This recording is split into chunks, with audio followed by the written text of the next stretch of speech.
రాజులకు రాజు ప్రభులో ప్రభు అయిన యేసుక్రీస్తు నామమున మీకు శుభములు. ఈరోజు దేవుడు మనకు అనుగ్రహించిన వాక్య ధ్యానము ప్రవక్త అయిన జకర్యా గ్రంథము 5వ అధ్యాయము 3వ వచనము.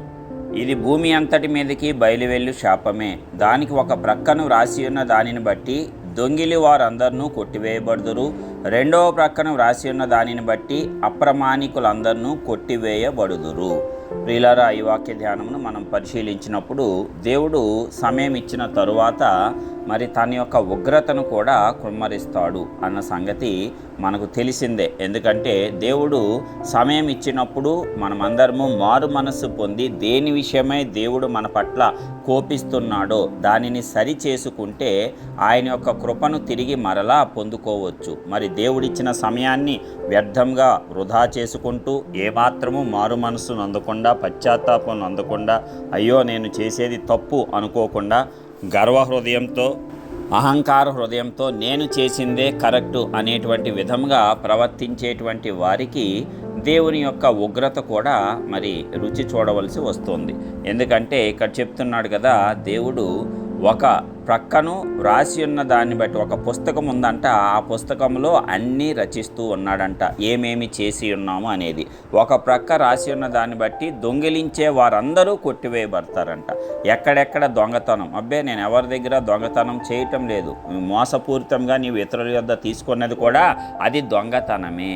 ఎట్లాగా నీవు వారిని మోసము చేసి నీవు వారిని దోచుకుంటున్నావో అది కూడా దొంగతనమే. దేవుడు సమస్తమును చూస్తాడు. నీ దృష్టిలో అది నీతివంతంగా ఉండవచ్చు గాక, కానీ దేవుని దృష్టిలో ఏది నీతో అదే నీకు నీతిగా ఆరోపించబడుతుంది తప్పిస్తే నీ స్వనీతి నీకు నీతిగా ఏమాత్రము ఎంచబడదు. అది ఎల్లప్పుడూ ప్రతి మానవుడు గుర్తుపెట్టుకోవాల్సిన విషయమే. అదేవిధంగా ఆ పుస్తకానికి రెండో ప్రక్కన ఏం రాసిందంట, అప్రమాణికులందరూ కొట్టివేయబడుదురు. ఎవరెవరైతే ఫేక్ ప్రామిసులు చేసేస్తూ ఉన్నారో వారందరూ కూడా ఏం చేస్తారంట, కొట్టివేయబడతారు.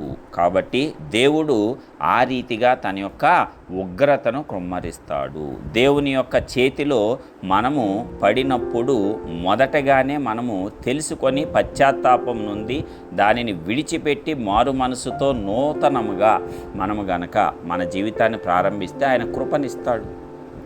మరి క్రొత్త నిబంధన గ్రంథంలో పొట్టి జక్కయ్య అనేటువంటి వ్యక్తి మరి యేసు ప్రభు దర్శించినప్పుడు నేడు ఈ ఇంటికి రక్షణ వచ్చి ఉన్నది అంటాడు. ఏమని చెప్తాడు మరి వెంటనే, ప్రభువా ఇదిగో నేను ఎవరి దగ్గర ఏమి దోచుకున్నానో దానికి 4 రెట్లు ఇచ్చేస్తాను, మిగతా పేదలకు నా ఆస్తిని పంచిపెట్టేస్తాను, ఎవరి దగ్గర అన్యాయంగా తీసుకున్నానో వారికి ఒక్కొక్కరికి 4 రెట్లు తిరిగి చెల్లించేస్తాను అని ఒప్పుకుంటాడు. అంటే అప్పటి వరకు అతను చేసినటువంటి తప్పు యేసు ప్రభు వారి దర్శన కాలంతో వెంటనే అతను గుర్తించగలిగాడు, ఒప్పుకున్నాడు, మారు మనస్సు పొందాడు, పశ్చాత్తాపం నొందాడు, తిరిగి ఇచ్చేయటానికి సిద్ధపడ్డాడు. వెంటనే యేసయ్య ఏమన్నాడు, నేడు ఈ ఇంటికి రక్షణ వచ్చి ఉన్నది. అంటే మన యొక్క తప్పిదములను మనం ఒప్పుకుంటే ఆయన కరుణా సంపన్నుడు, కృపను ఇంకా అధికంగా చూపిస్తాడు. తప్పిస్తే మనం ఒప్పుకోకుండా అబ్బే నేను చేయలేదు, నాదే సరైనది అనేటువంటి మూర్ఖపు ధోరణితో, వాదించే ధోరణితో మనం ఉంటే తప్పనిసరిగా శిక్షకు పాత్రులము కావాల్సి వస్తుంది. కాబట్టి ప్రతి ఒక్కటి పుస్తకంలో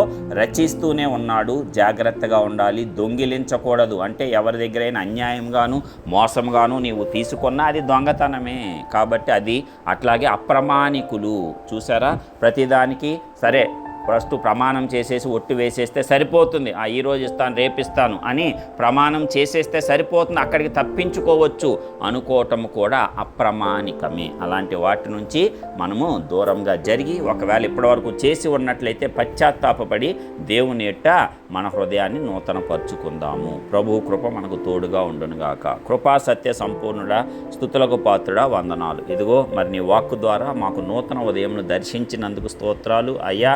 మరి నీవు కృపామయుడివి అయితే నీ మాటను మరి వినటానికి మాకు సమయం ఇస్తావు. ఆ సమయంలో మేము అంగీకరించకపోతే మరలా ఉగ్రతను కూడా మేము పొందవలసి వస్తుంది. కాబట్టి ఈరోజు వాక్యం ద్వారా తెలుసుకున్నాం. కాబట్టి ఒకవేళ ఏదైతే మేము అప్రమాణికులంగాను లేక దొంగిలించు వారంగాను ఉంటే దానిని ఒప్పుకొంచున్నాము, తీసివేసి నాయన కృప చూపించి నీలో ఎదిగేటట్లు సహాయం దయచేసి నీ ఆశీర్వాదంతో మమ్మల్ని నింపవలసిందిగా యేసుక్రీస్తు పరిశుద్ధ నామమున ప్రార్థించి పొందుచున్నాం ప్రియ పరలోకపు తండ్రి, ఆమేన్.